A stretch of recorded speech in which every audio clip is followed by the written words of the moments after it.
Gulshan Kumar death truth. क्या आपने कभी सोचा है कोई इंसान जो हर सुबह मंदिर जाकर भगवान का नाम लेता हो, भजन गाता हो, गरीबों को खाना खिलाता हो, लोगों को रोजगार देता हो और जिसने करोड़ों लोगों के घर में संगीत और भक्ति का माहौल बना दिया हो,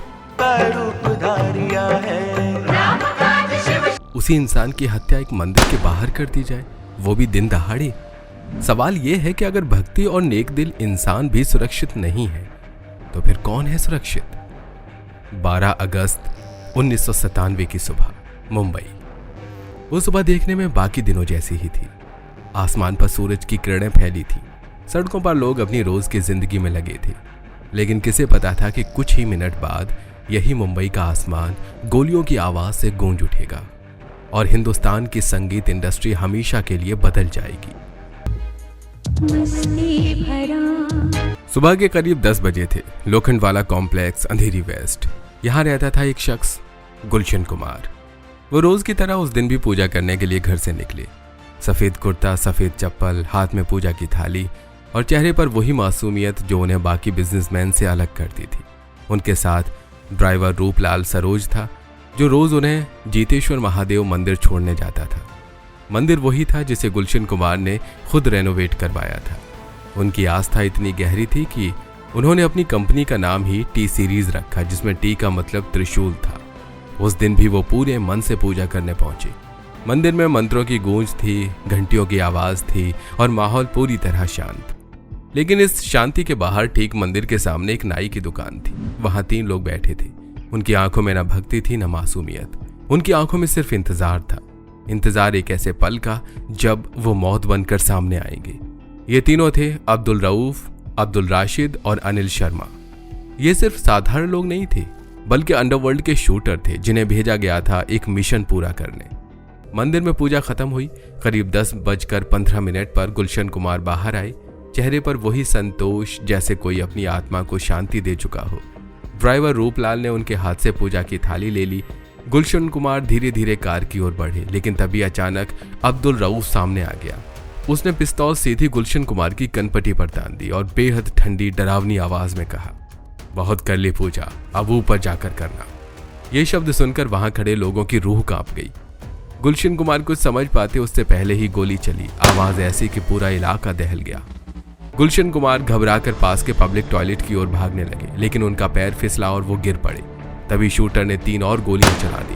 खून फूट पड़ा, लेकिन हैरानी की बात यह थी कि वो हार नहीं माने। दीवार का सहारा लेकर उठने की कोशिश करते रहे। ड्राइवर रूपलाल ने हिम्मत दिखाई। उसने पूजा का कलश उठाकर अब्दुल रऊफ पर फेंक मारा, लेकिन बदले में गोलियां मिली। रूपलाल के दोनों पैरों में गोली मार दी गई। वो वहीं गिर पड़ा। सबसे दिल तोड़ देने वाला मंजर तब आया जब 3 गोलियां खाने के बाद भी गुलशन कुमार पास के घरों की तरफ घिसटते हुए पड़े। हाथ जोड़कर बोले, बचाओ, दरवाजा खोलो। लेकिन अफसोस, डर के मारे किसी ने दरवाजा नहीं खोला। लोगों ने अपने गेट बंद कर लिए। फिर गोलियों की बौछार शुरू हो गई। कुल 16 गोलियां बरसाई गई। हर गोली के साथ वहां मौजूद हवा भी कांप उठी। मंदिर की सीढ़ियां खून से रंग गई। जरा सोचिए, ऊपर देवी मां की तस्वीर टंगी हुई थी, वही मंदिर जिसे उन्होंने खुद बनवाया था, लेकिन उसी जगह उनकी जिंदगी का खौफनाक अंत लिखा था। सबसे डरावनी बात तो ये थी कि ये सब होते हुए दूर बैठा अबू सलेम फोन पर लाइव सुन रहा था। वो खुद गुलशन कुमार की चीखें सुन रहा था, मानो उसकी हैवानियत को इससे सुकून मिल रहा हो। शूटर भाग निकले। मंदिर का इलाका खामोश हो गया, लेकिन खामोशी के पीछे चीखों का वो सन्नाटा हमेशा के लिए मुंबई की गलियों में गूंजता रह गया। गुलशन कुमार को वो दिन दहाड़े मंदिर के बाहर गोली मार दी गई, लेकिन सवाल ये है, क्यों? आखिर कौन था जिसने इस हत्या की साजिश रची और पुलिस को पहले से खबर होने के बावजूद कुछ क्यों नहीं किया गया? 1951, दिल्ली। एक साधारण पंजाबी परिवार में एक बच्चे का जन्म हुआ। नाम रखा गया गुलशन। दुआ। किस्मत में कभी ऐशो आराम नहीं लिखे थे। पिता दिल्ली के दरियागंज इलाके में एक छोटी सी जूस की दुकान चलाते थे। घर में पैसा कम था, जिम्मेदारी ज्यादा। गुलशन बचपन से ही समझदार थे। जहां बाकी बच्चे खिलौनों और खेलों में मस्त रहते, वहीं वो अपने पिता की दुकान पर खड़े होकर हाथ बटाते।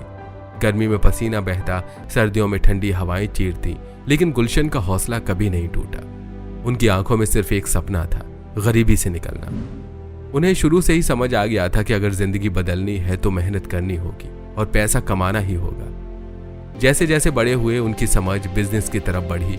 छोटी उम्र में ही उन्होंने देखा कि लोग म्यूजिक सुनने के लिए कैसे कैसेट खरीदते हैं। उस दौर में रिकॉर्ड और कैसेट मार्केट में बड़ी बड़ी कंपनियों का दबदबा था, लेकिन उनकी कीमतें इतनी ज्यादा थीं कि आम आदमी उन्हें खरीद ही नहीं सकता था।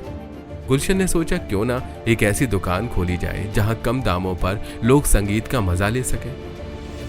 और फिर सिर्फ 23 साल की उम्र में उन्होंने खोली एक कैसेट शॉप। इस दुकान पर वो दूसरी कंपनियों के गाने बेचते थे। धीरे धीरे उन्होंने देखा कि लोग भगवान के भजन और धार्मिक गानों की तरफ ज्यादा खींचते हैं। उन्होंने महसूस किया कि अगर फिल्मी गानों का मार्केट है तो भक्ति संगीत का भी एक बहुत बड़ा बाजार है। यहीं से उनके दिमाग में आया वो आइडिया जिसने आगे जाकर इतिहास बदल दिया। उन्होंने सोचा क्यों ना अपनी खुद की कंपनी शुरू की जाए जहां लोगों को सस्ते दामों पर गाने मिले। और फिर शुरू हुआ उनकी कंपनी सुपर कैसेट्स इंडस्ट्रीज। यही कंपनी बाद में बन गई टी सीरीज। गुलशन कुमार की सोच साफ थी। वो जानते थे कि भारत में दो चीजें कभी पुरानी नहीं होंगी, भक्ति और संगीत। उन्होंने इस मौके को पहचाना और ऐसे भजन रिलीज करने शुरू किए जो हर घर में बजने लगे। धीरे धीरे उनका बिजनेस इतना बड़ा हो गया कि नोएडा की पहली कमर्शियल बिल्डिंग उनकी ही कंपनी की वजह से बनी। ये उनकी दूरदर्शिता थी। 1983 में जब उन्होंने अपनी कंपनी का नाम बदलकर टी सीरीज रखा तो उसके पीछे भी उनकी आस्था छुपी थी। टी का मतलब था त्रिशूल, यानी कि ये कंपनी सिर्फ बिजनेस नहीं थी बल्कि उनकी आस्था और विश्वास का प्रतीक थी। उनकी भक्ति का अंदाजा इसी से लगाया जा सकता है कि उन्होंने वैष्णो देवी मंदिर में भंडारा शुरू करवाया जो आज भी उनके नाम से चलता है। रास्ते में अगर कोई परिंदा पिंजरे में मिलता तो उसे खरीद कर आजाद कर देते, और अगर कोई जानवर मर जाता तो खुद उसके शव को दफनाते। यही वजह थी कि लोग उन्हें सिर्फ एक बिजनेसमैन नहीं बल्कि सोने का दिल रखने वाला इंसान कहते थे। लेकिन इस सोने के दिल वाले इंसान के दिमाग में बिजनेस का ब्लूप्रिंट इतना मजबूत था कि पूरे बॉलीवुड को हिला सकता था। 90 का दशक आया और गुलशन कुमार ने संगीत की दुनिया में वो कर दिखाया जो आज तक कोई नहीं कर पाया। उन्होंने मौका दिया नए नए सिंगर्स और म्यूजिक डायरेक्टर्स को। नाम याद है आपको? अनुराधा पौडवाल, सोनू निगम, कुमार सानू, नदीम श्रवण। 1990 में जब फिल्म आशिकी रिलीज हुई तो उसके गानों ने पूरी म्यूजिक इंडस्ट्री को हिला दिया। 20 मिलियन से ज्यादा कैसेट्स बिके। सोचिए उस दौर में इतनी बड़ी संख्या, और यही वो पल था जब टी सीरीज ने अपना साम्राज्य स्थापित कर दिया। धीरे धीरे ये सच बन गया कि अगर टी सीरीज किसी एल्बम को हाथ नहीं लगाता तो उसके हिट होने के चांस लगभग 0 थे। 65% से ज्यादा गानों के राइट्स सिर्फ टी सीरीज के पास होते थे, यानी पूरा म्यूजिक मार्केट गुलशन कुमार की मुट्ठी में था। लेकिन जब कोई इंसान इतना ऊपर उठता है तो दुश्मनों की संख्या भी बढ़ जाती है। गुलशन कुमार की कहानी भी यहीं से अंधेरे रास्ते पर मुड़ने लगी। गुलशन कुमार ने अपने साम्राज्य से बॉलीवुड की पूरी इंडस्ट्री को बदल दिया। लेकिन क्या आपको पता है उनकी सफलता से सबसे ज्यादा कौन जलने लगा था? और यही जलन धीरे धीरे उनकी मौत का कारण बनी। 90 का दशक बॉलीवुड और म्यूजिक इंडस्ट्री के लिए स्वर्ण युग था। गुलशन कुमार की टी सीरीज उस दौर की सबसे ताकतवर कंपनी बन चुकी थी। उनकी पकड़ इतनी मजबूत थी कि फिल्म प्रोड्यूसर्स, म्यूजिक डायरेक्टर्स और सिंगर्स सब उनके दरवाजे खटखटाते। हर किसी को पता था अगर टी सीरीज ने हाथ लगा दिया तो गाना हिट होना तय है। यही वो दौर था जब दो नाम टी सीरीज से गहराई से जुड़े, नदीम और श्रवण। ये जोड़ी उस समय के सबसे बड़े म्यूजिक डायरेक्टर्स में से गिनी जाती थी। 1990 की फिल्म आशिकी के गानों ने तो जैसे इंडस्ट्री का इतिहास ही बदल दिया। 20 मिलियन से ज्यादा कैसेट्स बिके और हर नुक्कड़ चौराहे पर सिर्फ एक ही आवाज गूंजती थी, नदीम श्रवण का संगीत। गुलशन कुमार और नदीम श्रवण की दोस्ती भी इसी कामयाबी से गहरी हुई। गुलशन कुमार उन्हें सिर्फ म्यूजिक डायरेक्टर नहीं बल्कि परिवार का हिस्सा मानते थे। लेकिन कहते हैं ना, जब सफलता बहुत तेजी से मिलती है तो इंसान के सपने और ख्वाहिशें भी आसमान छूने लगती हैं। नदीम को भी यही हुआ। धीरे धीरे उनके अंदर यह ख्वाहिश जागी कि वो सिर्फ म्यूजिक डायरेक्टर नहीं बल्कि खुद गायक भी बने। उन्होंने अपनी आवाज में कुछ गाने रिकॉर्ड किए और गुलशन कुमार के सामने रखे। गुलशन कुमार साफ दिल इंसान थे लेकिन बिजनेस को लेकर बेहद ईमानदार भी। उन्होंने प्यार से समझाया, नदीम तुम कमाल के म्यूजिक डायरेक्टर हो लेकिन गाना तुम्हारे बस की बात नहीं है। तुम म्यूजिक पर ध्यान दो, वही तुम्हें आसमान तक ले जाएगा। ये बात सुनकर नदीम चुप तो हो गए लेकिन अंदर ही अंदर इस बात को उन्होंने दिल पर ले लिया। उन्हें लगा कि गुलशन कुमार उनकी सिंगिंग को दबा रहे हैं, उन्हें रोक रहे हैं। गुलशन कुमार ने फिर भी कोशिश की। उन्होंने नदीम के कुछ गाने प्रमोट करने का फैसला किया, लेकिन जैसा कि उन्हें पहले से अंदाजा था, उन गानों पर लोगों का खास रिस्पॉन्स नहीं आया। एल्बम फ्लॉप हो गई और कंपनी को भारी घाटा उठाना पड़ा। इसके बाद गुलशन कुमार ने साफ कह दिया, अब मैं तुम्हारे गानों को प्रमोट नहीं कर सकता।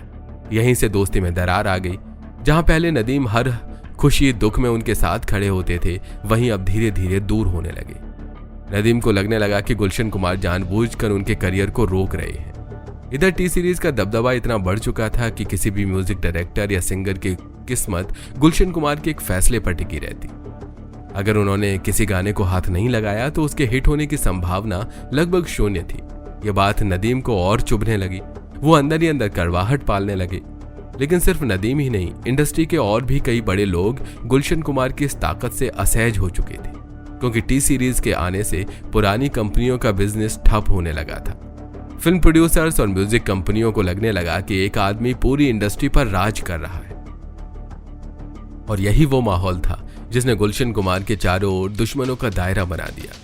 सोचिए जरा, एक तरफ वो आदमी जो रोज मंदिर जाता, गरीबों को खिलाता, भक्ति संगीत बनाता, और दूसरी तरफ वही आदमी इंडस्ट्री का इतना बड़ा बादशाह बन चुका था कि कई लोग उसे हटाने की सोचने लगे। अब सवाल उठता है, क्या नदीम की ये कड़वाहट सिर्फ नाराजगी तक सीमित रही, या फिर इसने इसे अपनी जीवन का सबसे बड़ा बदला बनाने का फैसला किया? साल 1997। गुलशन कुमार का नाम उस समय सिर्फ एक म्यूजिक प्रोड्यूसर तक सीमित नहीं था। वो एक ऐसा ब्रांड बन चुके थे जिसकी वजह से पूरी म्यूजिक इंडस्ट्री सांस लेती थी। हर नया गायक, हर नया म्यूजिक डायरेक्टर, हर प्रोड्यूसर उनकी दहलीज पर खड़ा होता। लेकिन जिस ताकत से उन्होंने सफलता हासिल की थी, उसी ताकत ने उनके चारों ओर नफरत का ऐसा जाल बुना कि वो धीरे धीरे मौत की ओर बढ़ते गए। नदीम श्रवण के साथ उनकी दोस्ती अब दुश्मनी में बदल चुकी थी। नदीम को लगता था कि गुलशन कुमार जानबूझकर उसकी सिंगिंग को दबा रहे हैं, उसका करियर रोक रहे हैं, और इसी गुस्से में उसने वो कदम उठाया जिसकी किसी ने कल्पना भी नहीं की थी। रिपोर्ट्स के मुताबिक मई 1997 में दुबई के एक होटल में खतरनाक मीटिंग हुई। उस कमरे में मौजूद थे अंडरवर्ल्ड डॉन दाऊद इब्राहिम का भाई अनीस इब्राहिम, उसका राइट हैंड अबू सलेम और म्यूजिक डायरेक्टर नदीम सैफी। उस मीटिंग में नदीम ने अपना गुस्सा निकालते हुए कहा, गुलशन कुमार ने मेरा जीना मुश्किल कर दिया है, अब मुझे तुम्हारी मदद चाहिए। अबू सलीम ने तुरंत इस डील को हाँ कर दिया। उसने 25 लाख टोकन मनी ली और कहा, चिंता मत करो, काम जल्द ही हो जाएगा।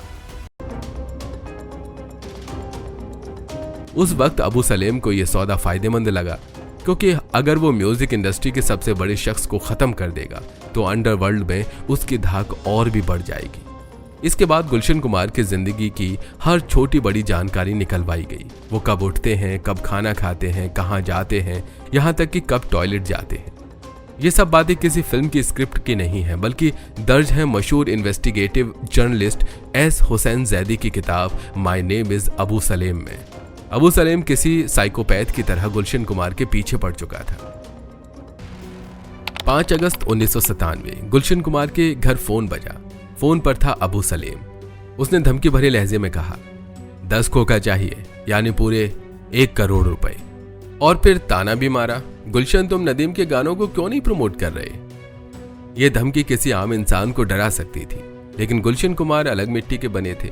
उनके भाई किशन कुमार ने लाख समझाया, भाई पुलिस को बता दो, ये मामला छोटा नहीं है, लेकिन गुलशन कुमार ने यह बात पुलिस से छिपा ली। 9 अगस्त 1997 फिर फोन बजा। अबू सलीम ने दोबारा वही धमकी दोहराई और पैसों की मांग की, लेकिन इस बार गुलशन कुमार का जवाब और भी अलग था। उन्होंने कहा, तुम्हें पैसे देने से अच्छा है कि मैं वैष्णो देवी में भंडारा करवा दूं। ये शब्द सुनकर अबू सलीम का अहंकार टूट गया। एक डॉन जिसने मुंबई की गलियों में खौफ फैला रखा था, उसे पब्लिकली इग्नोर किया जा रहा था, और जब अंडरवर्ल्ड डॉन का ईगो हर्ट हो तो उसका गुस्सा दुगना हो जाता है।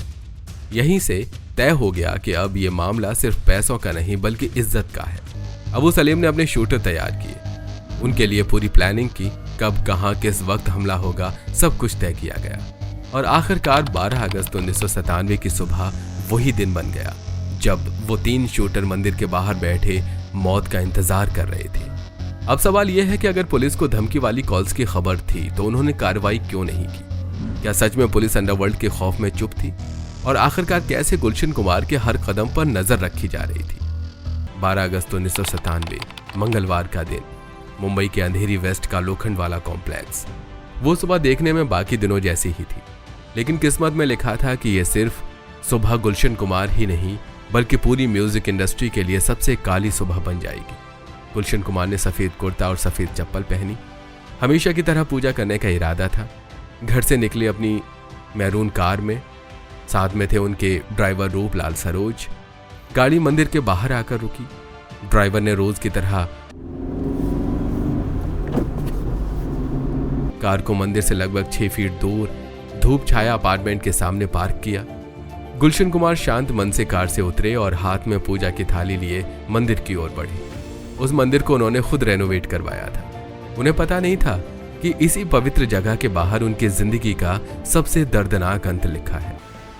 करीब 15 मिनट पूजा चली। घंटी की आवाज, मंत्रों का पाठ और गुलशन कुमार का सिर झुका हुआ, सब कुछ सामान्य लग रहा था। लेकिन सामने सड़क के उस पार एक नाई की दुकान पर बैठे थे 3 लोग, अब्दुल रऊफ उर्फ दाऊद मर्चेंट, अब्दुल राशिद और अनिल शर्मा। ये तीनों अबू सलीम के भेजे हुए शूटर थे। कई दिनों से इस मौके का इंतजार कर रहे थे। सुबह 10:15 बजे गुलशन कुमार पूजा खत्म करके बाहर निकले। ड्राइवर रूपलाल ने उनके हाथ से पूजा की थाली ले ली। गुलशन कुमार अपनी कार की ओर बढ़े और तभी अब्दुल रऊफ सामने आया। पिस्तौल सीधी उनकी कनपटी पर तान दी और ठंडी आवाज में बोला, बहुत कर ली पूजा, अब ऊपर जाकर करना। उस पल का खौफ शब्दों में बयान करना आसान नहीं। वक्त जैसे थम गया। फिर अचानक धाए पहली गोली चली। गुलशन कुमार घबराकर पीछे हटे और पब्लिक टॉयलेट की ओर भागने लगे, लेकिन उनका पैर फिसला और वो गिर पड़े। अब्दुल रऊफ ने मौके का फायदा उठाकर उनकी पीठ में 3 और गोलियां दाग दी। खून फूट पड़ा, लेकिन हैरानी की बात यह थी कि गुलशन कुमार ने हार नहीं मानी। वो दीवार का सहारा लेकर उठने की कोशिश करते रहे। जिंदगी को बचाने के लिए उन्होंने खुद को घसीटना शुरू किया। ड्राइवर रूपलाल ने भी हिम्मत दिखाई। उसने पूजा का कलश उठाकर अब्दुल रऊफ पर फेंका, लेकिन बदले में उसे भी गोलियां मिली। शूटर ने उसके दोनों पैरों में गोली मार दी और रूपलाल वहीं गिर पड़ा। अब जो नजारा सामने आया वो दिल दहला देने वाला था। गुलशन कुमार 3 गोलियां खाने के बाद भी पास के घरों की ओर घिसटते हुए बढ़े। हाथ जोड़कर दरवाजे खटखटाए। उनकी आवाज गूंज रही थी, बचाओ, दरवाजा खोलो। लेकिन अफसोस, डर के मारे किसी ने दरवाजा नहीं खोला। लोगों ने अपने गेट बंद कर दिए। जरा सोचिए, एक मूवी सीन जैसा माहौल था। ऊपर देवी माँ की तस्वीर टंगी हुई थी। मंदिर के बाहर माहौल शांत था और नीचे वही इंसान खून से लथपथ मदद की गुहार लगाते हुए गिर रहा था, जिसने अपने गानों से करोड़ों लोगों को भक्ति का रास्ता दिखाया। शूटर पीछे हटने को तैयार नहीं थे। उन्होंने गोलियों की बरसात कर दी। कुल 16 गोलियां दागी गईं। हर गोली के साथ पूरा इलाका कांप उठा। सबसे डरावनी बात यह थी कि दूर बैठा अबू सलीम फोन पर यह सब लाइव सुन रहा था। गुलशन कुमार की चीखें उसके कानों में गूंज रही थीं और वो इस हैवानियत से सुकून ले रहा था। काम पूरा होते ही तीनों शूटर पास खड़ी एक टैक्सी के ड्राइवर को बालों से घसीटकर बाहर फेंक देते हैं। फिर उसी टैक्सी में बैठकर वर्सोवा लिंक रोड की ओर फरार हो जाते हैं। इतने बड़े हत्याकांड के बीच मदद करने की हिम्मत सिर्फ 2 लोगों ने दिखाई, मंदिर के पुजारी रामचंद्र लवांगे और एक शख्स राजेश जौहरी। दोनों ने मिलकर गुलशन कुमार उसके घायल ड्राइवर को कार में डाला और कूपर हॉस्पिटल की ओर दौड़ पड़े। लेकिन किस्मत बेरहम थी। डॉक्टर्स ने पूरी कोशिश की, लेकिन गोलियां उनके शरीर के अहम हिस्सों में लग चुकी थीं। जितना भी प्रयास किया गया, जिंदगी अब उनसे दूर जा चुकी थी। लेकिन असली सवाल यही है, अगर धमकी वाली कॉल्स पहले ही आ चुके थे तो पुलिस ने कदम क्यों नहीं उठाई? क्या सच में गुलशन कुमार की मौत टाली जा सकती थी? और जब इतना बड़ा अंडरवर्ल्ड प्लान बना रहा था तो खुफिया एजेंसियां चुप क्यों थी? गोलियों की गूंज से दहली मुंबई धीरे धीरे खामोश होने लगी, लेकिन इस खामोशी के पीछे अब सवालों का तूफान उठ रहा था। संगीत की दुनिया के सबसे बड़े सितारे को दिन दहाड़े मंदिर के बाहर मार दिया और पुलिस बेखबर रही। लोगों का गुस्सा फूट पड़ा। हर कोई पूछ रहा था, अगर धमकी वाले कॉल्स 5 और 9 अगस्त को आ चुके थे, अगर भाई किशन कुमार ने बार बार पुलिस को बताने की सलाह दी थी, तो फिर कार्रवाई क्यों नहीं हुई? कहा जाता है कि महाराष्ट्र के उस वक्त के डीजीपी राकेश मारिया को खबरी पहले ही जानकारी दे चुका था कि गुलशन कुमार पर खतरा मंडरा रहा है, लेकिन फिर भी कोई ठोस कदम नहीं उठाया गया। क्या यह पुलिस की लापरवाही थी या फिर अंडरवर्ल्ड का खौफ इतना बड़ा था कि पुलिस भी डर गई थी। हत्या के बाद जांच शुरू हुई, लेकिन शुरुआत से ही इस केस में कई पेच थे। 2001 में अब्दुल रऊफ को कोलकाता से गिरफ्तार किया गया। यह वो शूटर था जिसने गुलशन कुमार के सिर पर पिस्तौल तानी थी। ट्रायल शुरू हुआ और कुल 19 लोगों पर केस चला, लेकिन अदालत में सबूतों की कमी के चलते ज्यादातर लोग बरी हो गए। सिर्फ अब्दुल रऊफ को उम्र कैद की सजा सुनाई गई। सोचिए, इतने बड़े मर्डर के केस में अगर 19 से 18 लोग छूट जाएं, तो क्या इसे इंसाफ कहा जा सकता है? अब आते हैं सबसे विवादित नाम पर, नदीम सैफी। मर्डर के तुरंत बाद ही नदीम भारत छोड़कर लंदन भाग गए। आज तक वो वापस नहीं आए। रिपोर्ट्स में दावा किया गया कि मई 1997 की दुबई मीटिंग में नदीम मौजूद थे और वही इस हत्या की जड़ थी। इसीलिए भारत सरकार ने उनके खिलाफ केस दर्ज किया और उन्हें भारत लाने की कोशिश की, लेकिन इंग्लैंड की अदालत ने भारत के सबूतों को कमजोर माना और नदीम को प्रत्यर्पित करने से इनकार कर दिया, यानी वो हमेशा के लिए लंदन में सेटल हो गए। नदीम ने कई इंटरव्यूज में कहा, मैं उस हादसे के वक्त लंदन में छुट्टियों पर था, मुझे गलत तरीके से फंसाया गया। लेकिन सवाल आज भी वहीं खड़ा है, अगर वो निर्दोष थे तो भारत क्यों नहीं लौटे? क्यों उन्होंने खुद अदालत में आकर अपना नाम साफ नहीं किया? अब बात करें अबू सलेम की। इस केस का मास्टरमाइंड, गुलशन कुमार को धमकी भरे कॉल्स देने वाला, शूटर्स को भेजने वाला। हत्या के बाद वो दुबई चला गया, वहीं से उसने अंडरवर्ल्ड का कारोबार चलाया, लेकिन किस्मत ज्यादा दिन साथ नहीं देती।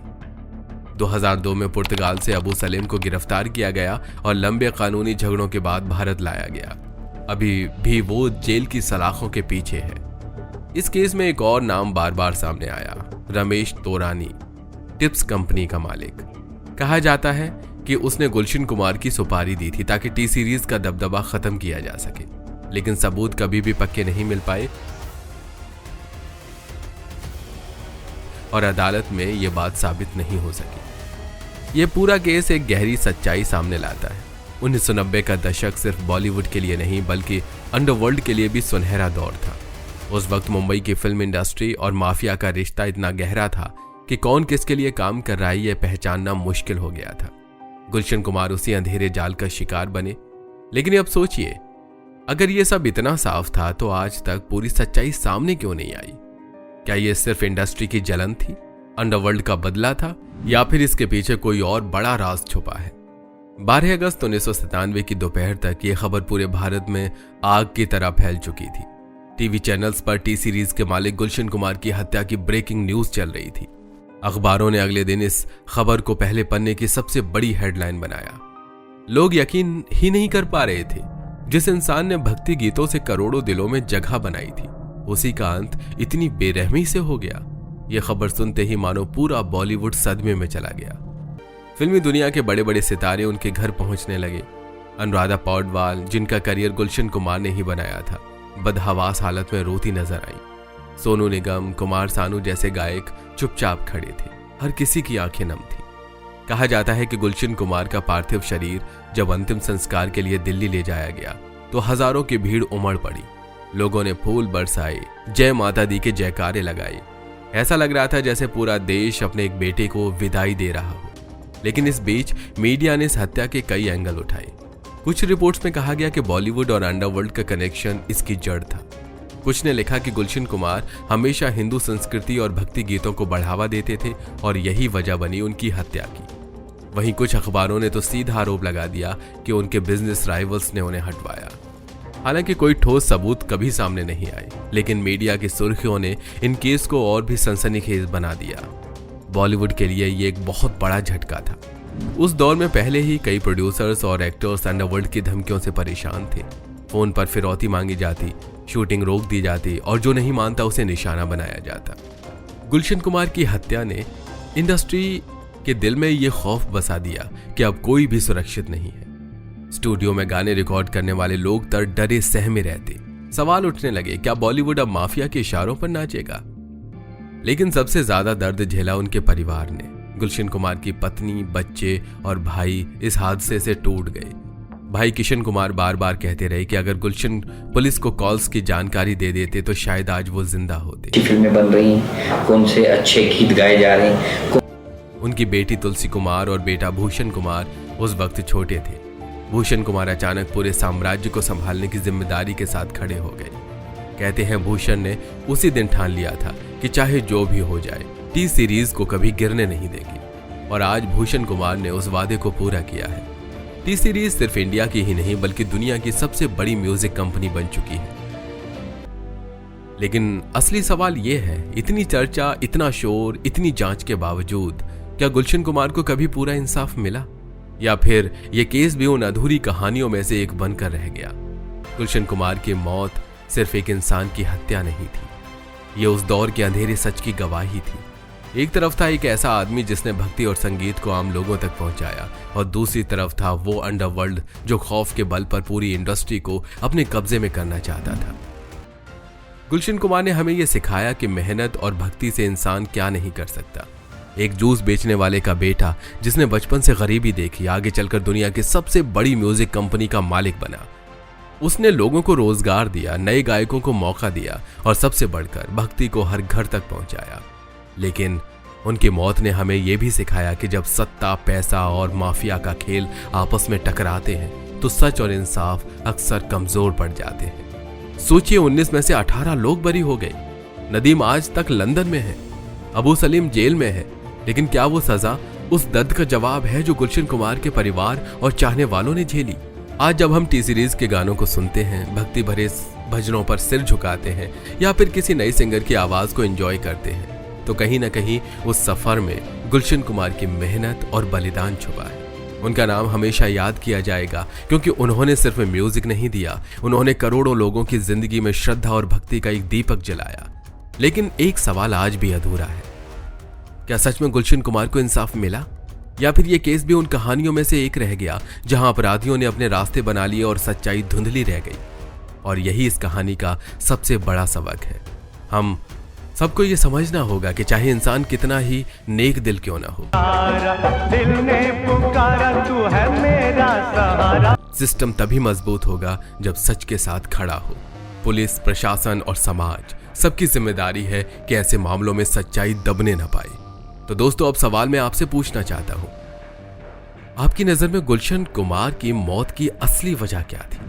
क्या ये इंडस्ट्री की जलन थी, अंडरवर्ल्ड का बदला, या फिर दोनों का मिला जुला खेल?